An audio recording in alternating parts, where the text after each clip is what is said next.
Hey guys, it's Dr. May. How are you? Hope things are okay on your end.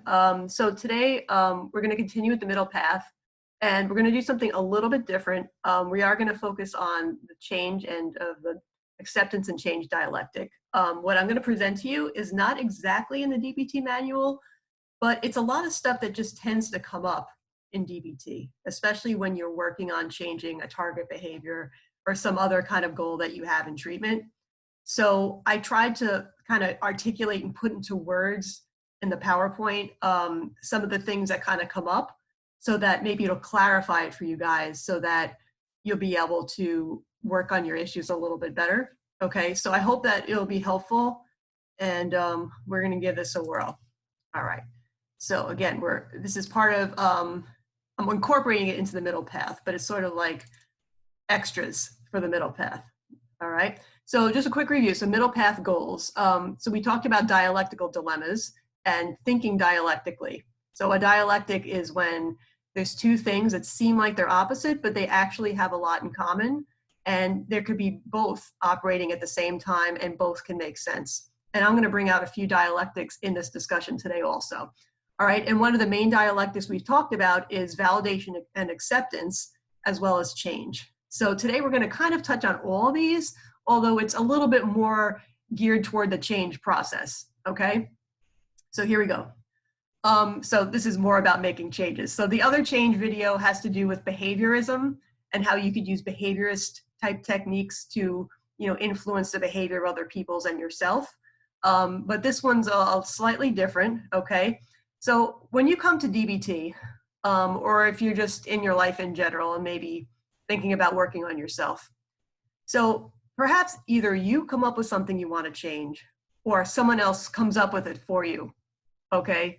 So you may be in treatment watching this video right now and you didn't choose to be here. Maybe you're a teenager and your parents told you you need to go to treatment because you got to work on this issue that you have. Or maybe you got sent to the hospital and you were having some problems and the hospital's telling you got to work on this or that, right? So either way, chances are if you're watching this video, there's something that you're either working on or you were told you're supposed to work on, okay? So there's really kind of a change dialectic here. So when you think about that thing or things you're supposed to be changing, this might be part of you that's excited about the change and part of you that's maybe nervous about the change, right? And you might be stuck on one side or the other, or you might cycle back and forth between the two, right? But putting the both together, it's kind of like what they call ambivalence, right? That sometimes we feel a little bit of both, or we kind of toggle back and forth. And both sides are totally normal, and it's okay to acknowledge them. And just because you're, let's say, hesitant about changing or a little resistant to changing, it doesn't mean that part of you still doesn't want to get better, okay? So let's get into this a little bit more. So on the excited about change part, one thing to consider is, why are you excited about it? Are you motivated because you're going to get some reward from the outside? So for example, if you have a behavior plan at my hospital, let's say if you avoid engaging in your target behavior today, at 3 o'clock, you're going to be allowed to listen to music as your reward. So are you just stopping your target behavior because you want to get that music reward, right? Or let's say, are you just going to stop the target behavior because your parent wants you to, or your therapist wants you to, or it's the only way to get out of the hospital, right? So that's more of an extrinsic motivation. So extrinsic means like it's an outside, more superficial reason why you're doing something, okay? An intrinsic motivation, think about the word in, it means it's coming from inside of you, right? So there's something within you that's making you want to make this change, right? So there's something that's where you want to personally change your life and you don't want to keep living this way anymore. Or the problem behavior is really getting to you and creating so many problems that this isn't the kind of life you want. All right. So when those reasons are generated from the inside, it's much more significant because they tend to be a little bit more stable. The extrinsic motivations may come and go. So for example, let's say every day in the hospital, you're working toward your target behavior because you're getting that reward at 3 o'clock every day. But now you're out of the hospital. And guess what? There's nobody sitting down with you coloring or playing music for you. So what's your motivation now, right? Or let's say you were doing it to please a therapist and the therapist was very happy with you because you stopped this target behavior, and now you graduated therapy. Okay, so why are you keeping this going? Is there a reason inside of you that's making you want to keep it going? Right? So that's a kind of a deep question. It's important to really think about that carefully and try to figure out what those reasons are. All right. All right. So let's talk about some of these reasons here. So if we're excited, what are some of the intrinsic motivations for change we come up with? Now, obviously, these are just a few. This is not, everything. But here's some common reasons I hear from people. One, if you stop this certain behavior, it might help you improve your relationships. And that's really important, right? Let's say one of the things I want to change is that I have an anger problem and I get very aggressive or, get into fights with people a lot, and it ruins my relationships. So changing that might help me have better relationships. And I really need people in my life. I want to have better relationships. It's really deeply important to me, right? So that's why that's an intrinsic motivation. Even if I'm not always friends with the same people, or I have different people in my life, the ability to be in a relationship will still come with me. So that's an intrinsic personal change. Okay. One of the main reasons people want to get better is so they want to be happier, right? Sometimes you even engage in a target behavior because temporarily maybe it makes you feel happier. But in a healthy way to manage to feel happy is a really important goal, right? You also may want to learn to trust ourselves more. So be more in control of our impulses and more in a wise mind. So we're making careful rather than emotional mind decisions. And so I know that I can handle things better, and I trust that I'll be able to do it more consistently. And that's really important, because if you don't trust yourself and you feel like you could lose control at any minute, it's hard to feel safe with yourself, And one of the most important things to be able to do, as you know, in mindfulness, is just to be able to sit with yourself, without fear. Okay, so improving mental and physical health, that's really important. So if you're self-injuring, it's affecting your physical health. Using drugs or alcohol, it's affecting your physical health, right? And, if you're struggling with your emotional mind and all the behaviors that come with it, that's certainly affecting your mental health, right? So if you work on certain changes, all that improves and you have so much more peace of mind.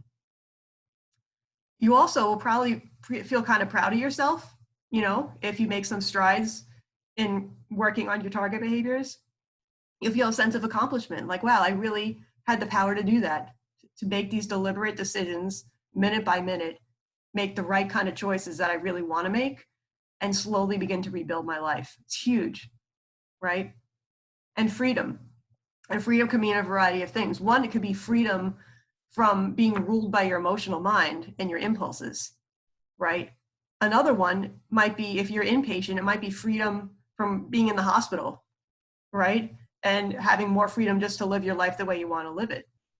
But most of all, it really has to do with that inner freedom, okay? Because you're going to feel like you're in prison if your impulses and emotions are running the show. All right, so these are some really important intrinsic motivations that you could think about and think, well, does this apply to me? Can I latch onto some of these,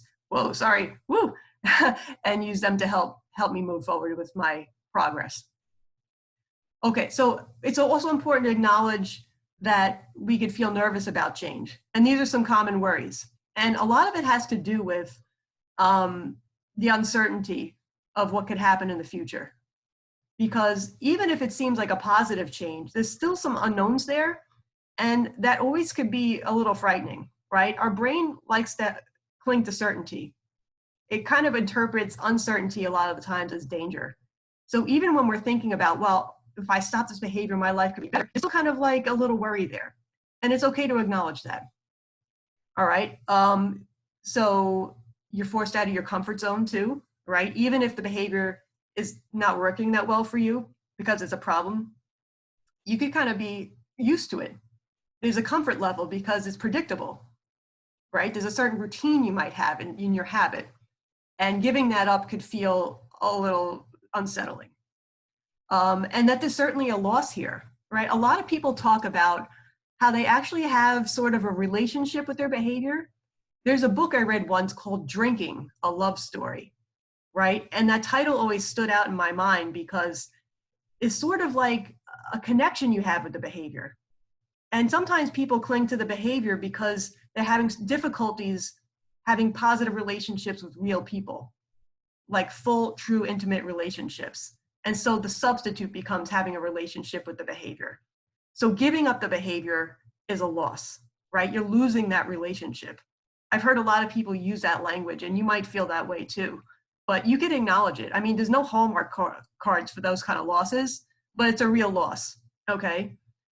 And also, part of you might want to change, and you have a general idea of how your life would be, but the idea of taking a lot of the difficult steps that you might need to take to get there might be a little daunting, or you may not feel that willing to do it, right? It's like, yeah, sure, I'd love to be free of self-injury, but wow, I'm going to have to do a whole lot of deep personal work here and a lot of hard work.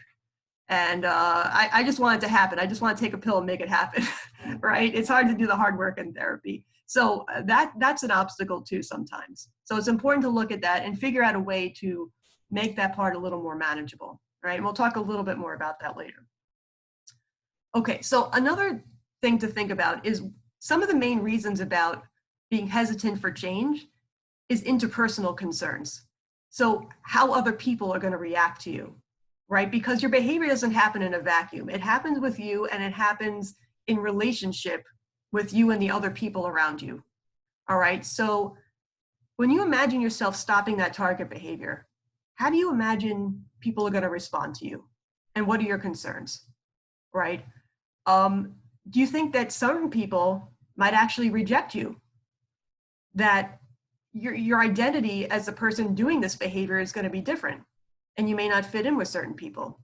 And that's especially the case with substance abusers, right? That you might have to change your relationship or end your relationship with your friends who are also using substances if you decide not to use it, okay? You might also have a clique of people that you interact with either in person or on the internet that are self-injuring, and that relationship will shift, right?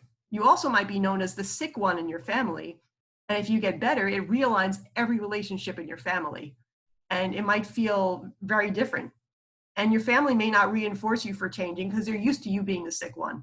And when you get better, they have to look at themselves, and that's maybe not something they want to do. Another concern is that, okay, I put in all this effort to change, and I actually show process, but people may not recognize it, or they may not take my changes seriously. They might think, oh, yeah, all right, she's just going to relapse at any time. You know, I've seen her get a little better before, but it never lasts. You know, so they're just going to wait around for you to screw up, and they're going to say, yep, I knew it, right? So people, you might be afraid people just aren't going to have confidence in you.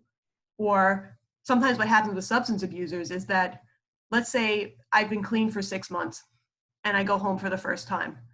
And now everybody around me is going to be nervous. They're going to be watching my every move, and they're not going to trust me still. Even though I feel like I made a lot of personal progress, they still see the addict, and they're waiting for me to relapse, to sneak some kind of substances in the house, go through the medicine cabinets, right? And it might feel really invalidating to me because personally, I might feel like I'm doing real well. So that's another concern. On the other hand, some people might be so excited about the fact that you're getting better that it might freak you out a little bit. It might make you be like, oh my God, like it makes me really uncomfortable and feel weird. And I don't know, maybe I should just go back to my old usual because it's a lot of pressure to keep this up, and it feels strange having people treat me differently, okay? Right? So let's say you're in a hospital and your treatment team, all of a sudden, oh my God, that's so great. You know, now you're ready to go to discharge and thinking, I'm not sure I want to be discharged, right? So a lot could come from this. It's important to really be honest with yourself and think about how this is going to affect you interpersonally. All right. And I know I didn't cover everything, but these are some of the main things that I hear about a lot. Okay. So here's another thing they talk about a lot: stages of change. All right. So given your possible ambivalence, right, that part of you wants to and part of you doesn't, that might partly impact where you are at in terms of a stage of change. Okay. And these also have to do with factors like insight, which is kind of like self-understanding and understanding your behavior and recognizing your behavior as something that's real and that's a problem. Willingness, so an openness to make a change, and the motivation, which is, you know, what's driving my willingness to take the steps necessary to make this change. All right, so I'm going to briefly tell you about these different stages, and you could kind of try to figure out where you might be. And it might be different for different behaviors. Like maybe with substance abuse, let's say with drinking, it might be a one thing, and smoking might be another, and self-injury might be another. Like they each might be at a different stage of change, you know, depending on how you're feeling right now. And they also might shift over time. And it doesn't always go in a straight line. Sometimes it's back and forth, depending on what's going on in your life. But anyway, let me explain what the stages are so you know. So pre-contemplation, right? So the word contemplation, like contemplate. So it's like thinking, right? So pre-contemplation is like before you even thinking about change. Like it's not even crossing your mind. It's not even part of your consciousness. So you might just be in you know, doing your thing, and it's just your routine, and you're not even, you know, thinking about it, right? In some cases, like someone will come to the hospital and staff will tell the person, this is a problem for you, and they'll completely deny it. And they'll say, no, it's not. No, I cut, or I use substances or this or that, and it's totally fine for me, and I'm not interested in changing that. So that's pre-contemplation, all right? Contemplation. So now you're starting to think about change, but you're not really doing anything about it yet. It makes me think of the person who will be like, yeah, I know I need to quit smoking, but you know, not I'm not really going to do anything about it, but I know it's bad for you. Yeah. Okay. Or yeah, I know I just need to get out there and exercise one of these days. I guess at some point I guess I'll do it. Right? So there's not like any kind of real plan, but there's a general sense that it might be an issue, right? Preparation, on the other hand, is when you're actually starting to come up with some specific plans of when you think you're going to change. So maybe, you know, let's say you're trying to quit smoking. Maybe you're going to see a doctor about getting a nicotine lozenge or a patch, or you're joining a smoking cessation program, or you're starting to cut back slowly, or thinking about what might be a plan for cutting back, right? So that's like you're preparing to eventually quit, and you're beginning to think of how you could do that. And you might even set a start date. So like, all right, I'm not going to quit smoking today, but maybe the 1st of next month, I'm going to begin this plan that I have. Okay, so that's preparation. Action is when you're in the midst of actually working on your change. So let's say you're in the middle of treatment, you're doing diary cards, you're reviewing your behaviors, you're taking active steps to use skills instead of your target behavior, and you're really making strides toward actually changing it. Okay, and in the action phase though, just to acknowledge that there's some ups and downs. Sometimes you might slip up, but it doesn't mean it's all over. You could still keep going and work on that change process. And more about that later. Then finally, a maintenance. So that's, let's say, you know, you stopped your target behavior for about a year or so, and you're kind of, you have some momentum, and you're moving forward with it, and you're doing pretty well, and you're kind of building a healthier lifestyle around not doing that target behavior. So that's a maintenance. And you just kind of keeping up with a certain routine to maintain your progress. Okay? So that's where those stages are at. Okay? All right. So given motivation, right, is one aspect of that, I want to talk about this three major components of motivation that they talk about. So one is activation, right? So that's getting ourselves started. And sometimes that's the hardest part, right? Taking that first step sometimes is the hardest step. Persistence. So once you took that first step, how do you keep yourself going, right? So how do you maintain, you know, the motivation along the way and not give up, right? Or if you have a slip up, how do you keep going anyway? And intensity is like keeping the motivation and the work strong, right? So let's say, you know, I'm continuing to go to therapy every week. I'm continuing to do my diary card. I'm continuing to actively practice my skills, right? And meanwhile, I'm reminding myself why I want to do all this. And maybe I'm doing it with people, so it keeps, you know, my interest up and my willingness up. All right. So all these things help factor into my motivation level and to where I'm at with those stages of change. Okay. So here's some more DBT concepts, right? Acceptance and validation during the change process. So we talked about these as dialectics, right? Acceptance and validation on the one side and change on the other, but they all work together. Okay. So I wanted to put this together for you guys here. So it's important to understand, why did you get into this behavior to begin with? And if you could understand what functions it served for you and why it started to begin with, you can validate it. So let's say I got into my target behavior because it helps me deal with really difficult emotions. And that's how I figured out what to do in order to make myself feel a little bit better. So I could acknowledge that that's the purpose it served for me, that I had this inner sense of dis-ease, and it helped with that. It wasn't a great way, but it was a way. And so I could recognize the value in the behavior, even though I know I need to change it. All right. You could also validate any feelings you have about the behavior, positive or negative, right? So part of you might be really ashamed about it, but part of you might kind of like it or value it because it did help a little bit. So you could recognize that full range of feelings you have, and even the fact that it feels like a relationship. All right. And so we got to be super honest with ourselves about all these things, and then we can validate it. So next, so this is kind of related. So show yourself acceptance and compassion for engaging in the behavior. So acceptance, if you remember, is acknowledging the reality exactly as it is in this moment, even if you don't particularly like it. So I could accept the fact that I've been engaging in this behavior for a while, even though I know it needs to change. And it might create some suffering for me. So the compassion comes in, because compassion literally means suffer with. So I could be with myself in my suffering, knowing that this behavior has created problems in my life. So instead of beating myself up and criticizing myself for the behavior and shaming myself, I could do the opposite and offer that acceptance and compassion toward myself. Hopefully I'll also have other people in my life to help with that process, but if I don't, I could still do it for myself. And finally, to validate that letting go of the behavior is hard, that the change process is hard. It's hard for everybody, especially if you've been doing this a long time. So we got to constantly recognize that and acknowledge that, I will put in the effort, but I know this is really, really hard. All right.